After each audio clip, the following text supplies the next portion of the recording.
Greetings and salutations, nerds. This is Praying for Superpowers, a show about the deeper meanings, messages, and intricacies hidden within nerd culture. I'm Peter Jordahl. And I'm Trevor Sharon, and today we're just talking about Brandon Sanderson. All of it. All of him. All of it.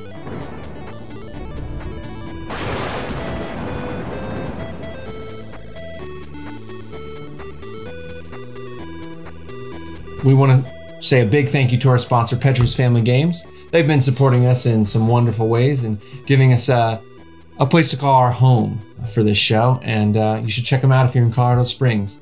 They're on the corner of Union and Briargate. And as always, we hope that whatever state you live in, you support your local game store, as local companies are being run out by Amazon. Not a sponsor. And Jeff Bezos is awful. Never a sponsor. LGS. But today we want to talk about just Sanderson's writing. We fanboy over him constantly, and so we decided to throw it all into one episode and maybe get it out of our system. Several months ago, I really struggled with trying to remember any quotes by Sanderson that I thought were profound. And I was like, there's got to be something, but I couldn't remember. I pulled them out of my hat and quote Brandon Sanderson to people like he's a philosopher. He is. And they're like, who said that? Oh, this author, Brandon Sanderson. And I go, oh, cool. And I don't tell them that it's a fantasy book series. So we have both sides of the spectrum of high comprehension and low comprehension. I think high comprehension, and I just have a really solid memory. What's the difference? Comprehension is understanding. Okay. Mm-hmm. Well, I might be wrong. Let us know in the comments below. But anyways, we've got several quotes that we think are our favorites from his series. And are deep and important in ways not just to the show, not just to the series, but to the world in general. Yeah. Sometimes a hypocrite is nothing more than a man in the process of changing. I will protect those I hate, even if the one I hate the most is myself. Self-hatred is an issue that many, many people deal with, and no one talks about it. I will take responsibility for what I have done. If I must fall, I will rise, each time a better man. You cannot take my pain! Freedom is not lack of responsibility. Freedom is being able to do what you think is right without having to worry that it is wrong. The most important words a man can say are, I will do better. The best liars are the ones that tell the truth most of the time. Failure is the mark of a life well lived. In truth, the only way to live without failure is to be of no use to anyone. Well, when the fear of death seizes you, when the dark thoughts come, you stare right back and you tell it, I will not listen to you, for I am infinite Batmans. I have often found that no matter the circumstances, it is most useful to be oneself. When has a man ever been content with what he has? To be continued, the Arithmetist. Yeah, I mean, there's a reason that we like him so much, and I think that reason is because he speaks to aspects of the human experience that we all have, and he does it in a way that is both honoring and encouraging. He gives a lot of voice to individuals who aren't given voice a lot of the time. And we'll talk a little bit about, well, we may as well talk about it now, like all of the different communities or marginalized groups of people that he gives a sense of heroism to in his stories and a human perspective and a voice. So I'm just going to go through a list of things from issues to strengths to just general social things that he talks about in ways that he's not even drawing attention to it. He's talking about it in such a normal tone that it's normalized in his worlds.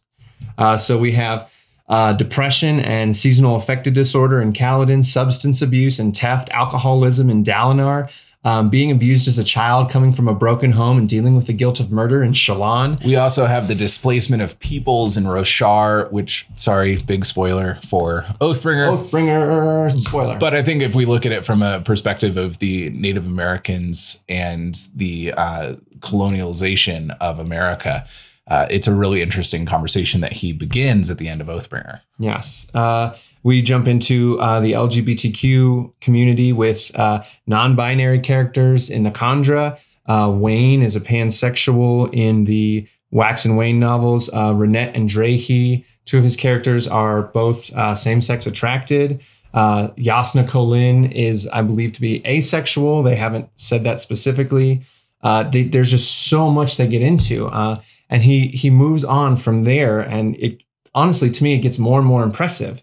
The book Warbreaker is basically just about siblings. It's about the oldest sibling feeling like she's unimportant and she spent her whole life being important. The youngest sibling who's never been doing anything important and then suddenly feels the weight of the world on her shoulders. And we only hear about the middle sibling in the first chapter and the last chapter of that book. And that's a big thing, especially, I mean, in our lives. Trevor has 6 siblings. I have 2. I'm the youngest, and I can communicate with this character. And it's interesting to look at the deities in that book too from a family systems perspective, because they kind of are a family, and it's interesting how they interact. And I think, you know, this isn't necessarily stuff that we're just coming up with. I think a lot of it is intentional. And even I've talked about this before in my brief conversation with Sanderson. He's talked about how he has a lot of people around him, specifically with mental health, to speak truth and correction into what he's writing and to make sure he's on the right track. And so I think all of these things are things that are on his mind as he's writing it. And he's said he's a researcher. He researched and spoke with Air Force pilots and Navy pilots when writing Skyward, because he wanted to get the feeling of being in a cockpit right. Yeah. And so we know that he is a researcher, and he is very much specifically writing these things. Just a few more the disease-affected individuals, like people with HIV in Elantris. Lopin has one arm, and he is probably my favorite character in Stormlight, just because of his attitude. Mm-hmm. Renarin Kholin, this is unconfirmed. This is unconfirmed. We believe that Renarin Kholin is autistic and has seizures. Of course, he has seizures. And however, they've been cured by the Stormlight. But his autism has not, which Lift can cure people who have been injured in the Edge Dancer novella, but she can't cure the girl with Down syndrome. So we know something you're born with can't be healed, but other things can be healed. And then Brandon Sanderson is Mormon, and in the Mormon faith, people who are mentally disabled or handicapped are closer to God. And that's just like, I don't think it's doctrine. I think it's a generally held church belief. I reached out to a friend and asked.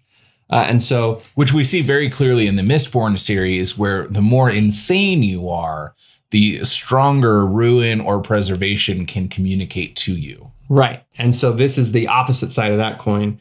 And then honestly, kind of the biggest aspect of the whole, any Sanderson book, if you say, what is the driving force of this story? It's belief. Mm-hmm. I mean, for goodness sake, Elantris is literally about a church war.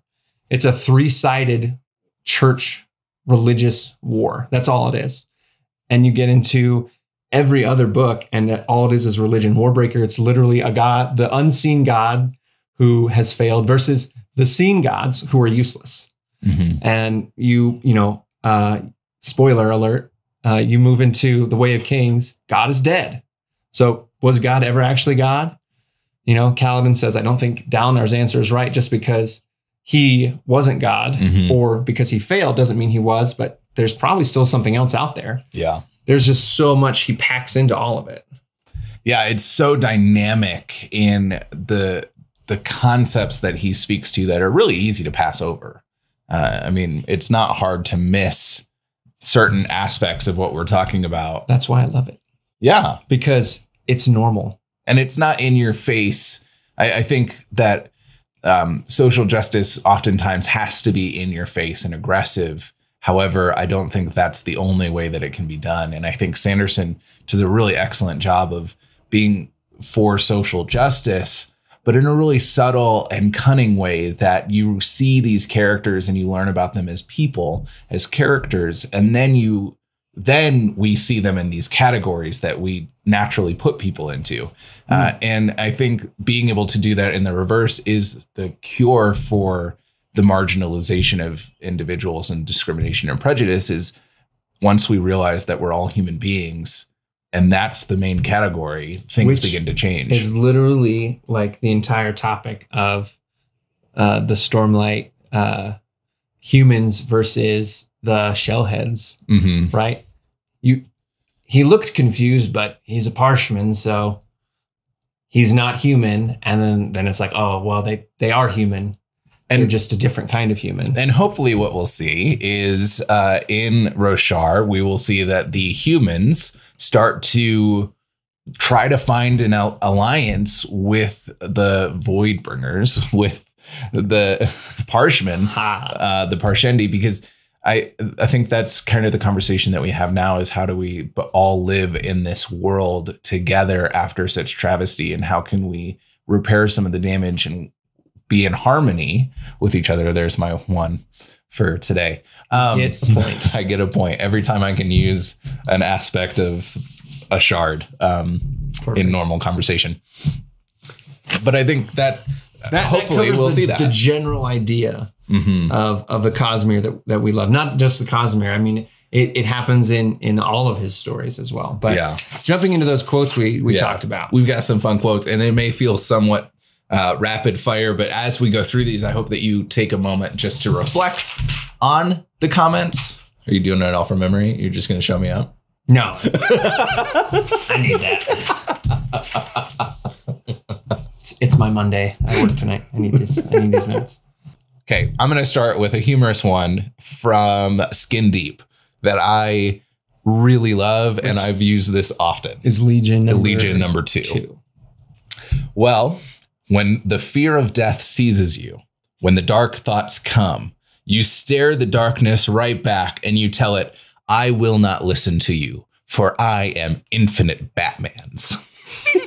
And he's talking about how the multiverse and how in one of them you're a Batman. And if you're in one as Batman, you're in infinite as Batman because of the multiverse concept. And if you think about it that way, it gives you courage. I love that quote. It's a great quote. Stephen Leeds is ridiculous. Spoiler, beating an assassin through a hostile takeover of another business is probably my absolute favorite turn of events. Absolute favorite turn of events in a book ever. Oh, you were hired to kill me? Let me just buy out the company that hired you. And now I'm your boss. You can't kill me or you don't get paid. Wink. Brilliant. So you started out with a funny one. Do you have another funny one? Yes, I do actually. Would you mind grabbing a specific book for me? Yeah. So there is a book that Brandon Sanderson himself wrote and forgot about. There's a video of him at a signing. And my favorite quote from the book called The Arithmetist is right here, right at the end, page 370 in my book. It says, to be continued.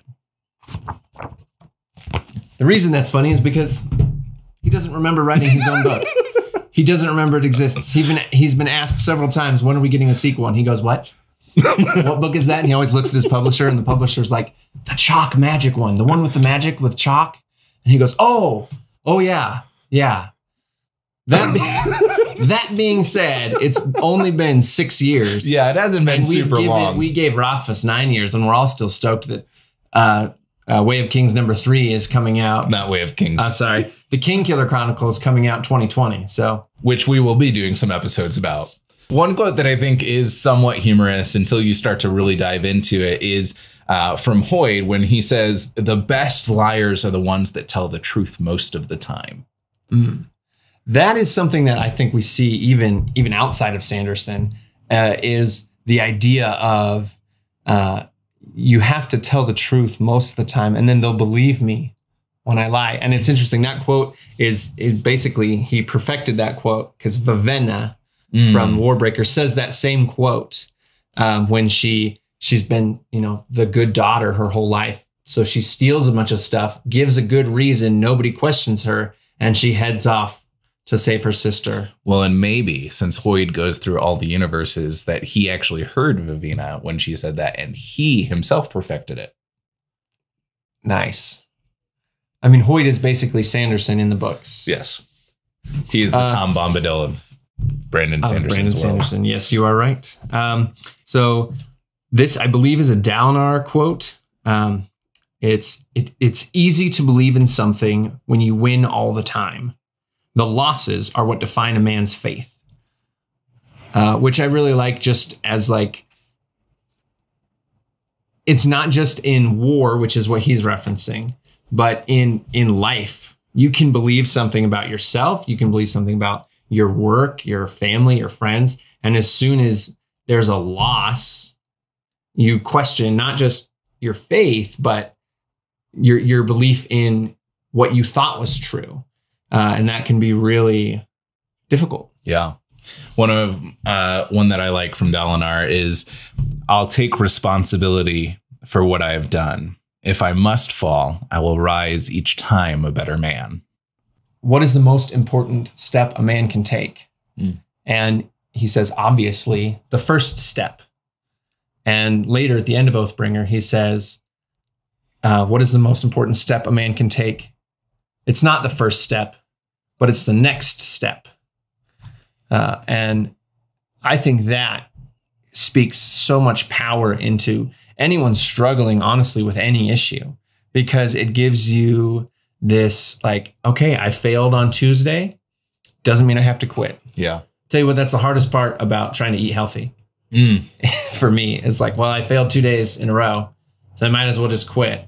But the next step, I took the first step, and then I didn't take steps for 2 days. Right. But the next step would be to continue. Which leads into another quote that I think is really powerful. And it's simply that sometimes a hypocrite is just a man in the process of change.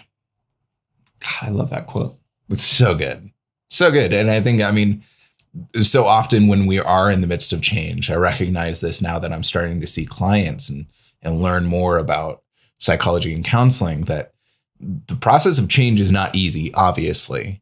But oftentimes it's hard to see that there is any change because some things change internally first and then they show themselves outwardly. And so our behaviors are not the first thing that changes. Sometimes it's just our willingness to change.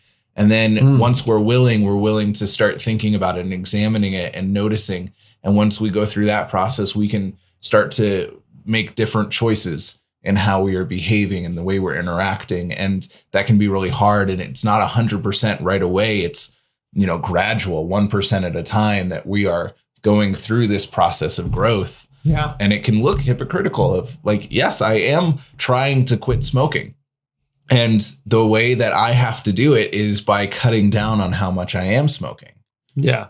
And that can seem hypocritical either to yourself or to others, but it doesn't invalidate the fact that you're in the process of change. Right. And like, there's the joke, like, gives up smoking, still bums cigarettes off of you. Like, Yeah. The hipster meme or whatever. Yeah. I don't know It what seems specific hypocritical. meme, but the truth is, like, well, maybe his decision is to not spend money on cigarettes anymore. And he needs his fix. And maybe he bums a cigarette off you every couple days and he's getting farther and farther away from needing it. Yeah. I think give people time to change is really what that quote says. Yeah. Yeah. And I love it. I love that.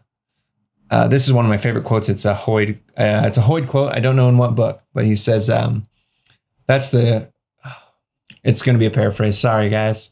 That's the terrible, horrible, hard truth about sarcasm. It's really very funny. And that's basically a Winston Churchill quote just turned on its head. But yeah, I love that Sanderson takes this character who is so hilarious and so serious, who is so important in such minor ways in every book, because what he does, though small, and usually a chapter or less, unless we're in the Stormlight series, changes one big aspect of the story. Mm-hmm.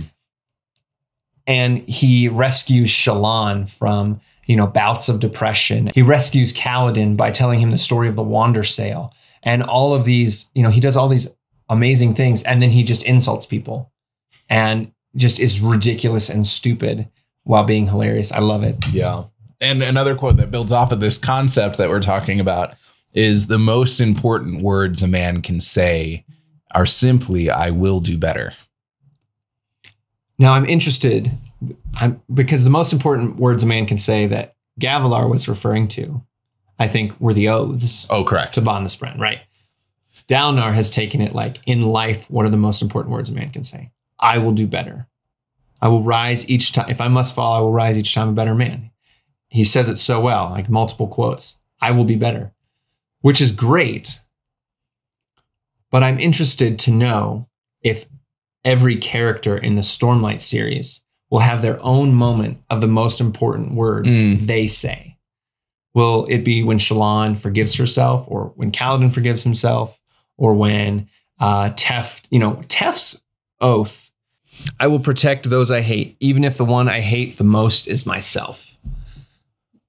Like, that is such a powerful quote to me, especially because I was expecting the same oath that Kaladin gave. Yeah. And when I read that, and then later when I heard it in the audiobook, it was so powerful that I think the most important words a man can say are different from man to man. And I think in real life, they are different from season to season.